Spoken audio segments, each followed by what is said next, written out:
This is Andi Purewal, Boxing Social in association with Betfred. A little bit something different today. I'm joined by Hamzah Sheeraz at a human facility in Kensington.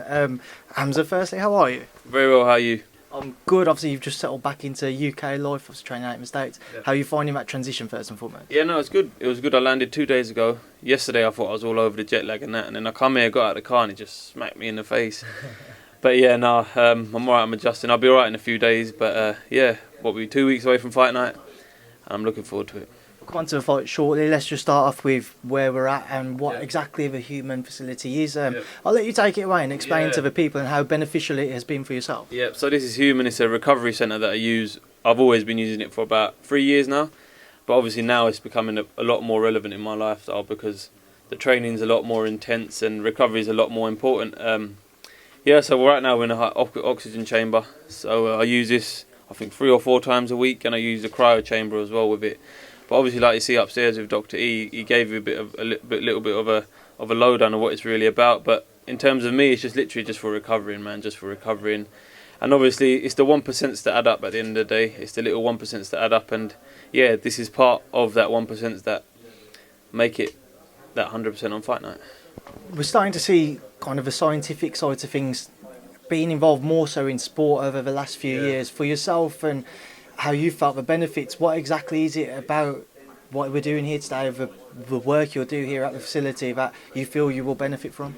It just allows you to train harder for longer, if that makes sense. Like it reduces your inflammation. That's the biggest one for me, like bruises and anything like that. Get in the cryo chamber and you're right. You're right, and especially in here for any injuries, some that you don't even know about, internal little ones. It just heals you up. Like I said, I'm not going to say it's gonna give you that 100% and you become an undefeated champion if you come in. No, it's not one of them ones. But yeah, it's just like I said, it's the 1% and it's what makes me that better, little bit better of a fighter.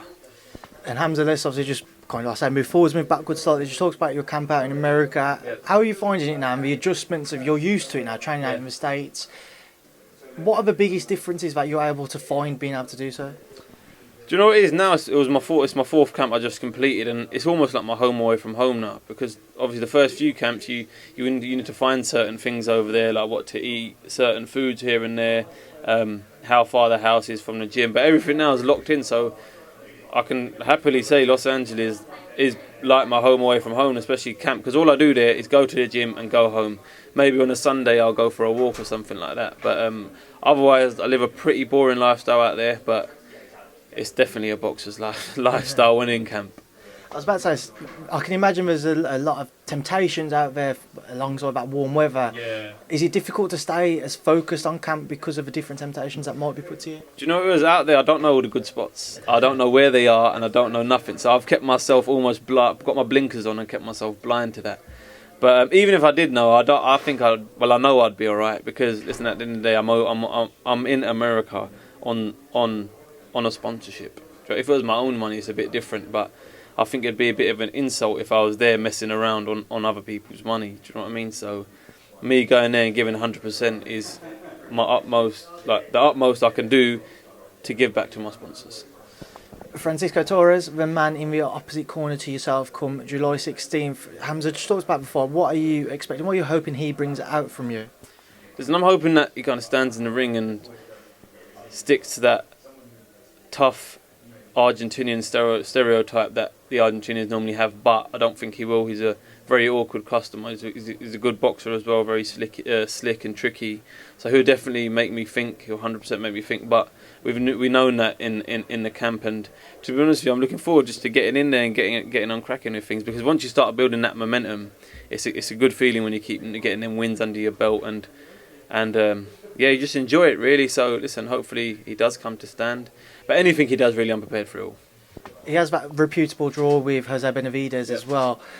For yourself, if you were to beat him and you just look good doing so, what type of statement do you feel it would send to the rest of the division? A big statement, definitely a big statement, because he's just come off a draw of Benavidez. You know what I mean? So yeah, and Benavidez now fighting Danny Garcia. So it just shows the caliber of fighters he's actually competing with. But listen, I always believe that I'm respectfully levels above.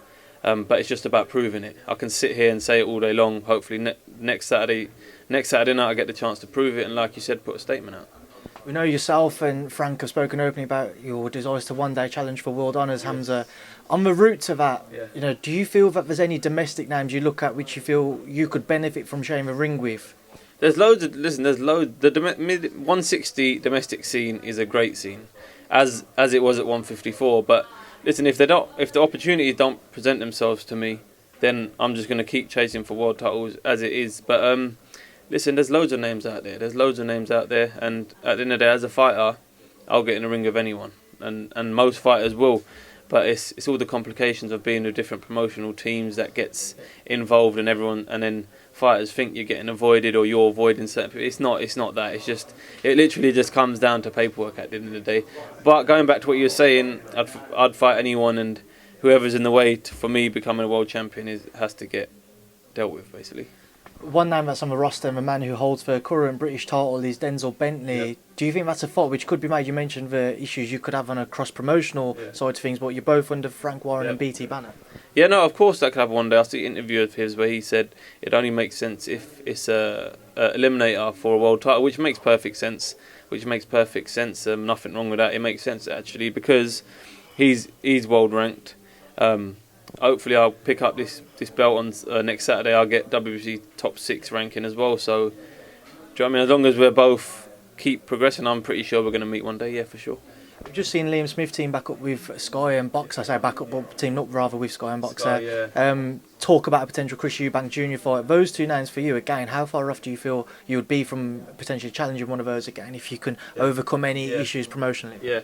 Listen, I think if, like I said, as a fighter, me personally, I believe I got the beating of them all day long. But do you know what I mean? If you was to announce that fight, you can imagine people saying, "Oh, he's not ready for this. He's not ready for that." But listen, they're great fights. I said after my last fight that definitely within a year or so, I'd love to fight Chris Eubank Jr. I think it's a good name, and he's very relevant in the sport right now, and he's a very good fighter as well. And like I said, Liam Smith, DAZN were pushing it out not long ago actually, because I think they still thought I was 154. But yeah, listen, like I said, there's loads of great fights out there, and hopefully I can share the ring with them two great fighters one day as well. How much, you mentioned obviously the 154 front, how much of a benefit have you felt moving up to 160 now, Hamzah? Massive benefit, huge benefit. I know it's only like, I think £6 the difference. I know it don't sound like a lot, but when you're cutting that extra £6, it's literally a godsend, it's a blessing. But yeah, listen, I'm 6'4", do you know what I mean? The weight is I'm not saying it's a walk in the park, but it's definitely not as hard as it was making 154. And yeah, I'll probably stay out here for as long as I can and hopefully win my first world title at this weight. Well, Hamzah, just probably let you go. I know there's other people waiting to speak to you. I'm going to leave a final word to yourself. Is there anything you'd like to say to everybody ahead of next weekend? Just everyone who's bought tickets, thank you very much, and hopefully I'll put a show on for you all, and thank you to yourself. Hamzah, no, appreciate you inviting us down today. Good luck with the rest of your camp and good luck next Saturday. Thanks for speaking to me in Boxing Social. I appreciate it, thank you very much.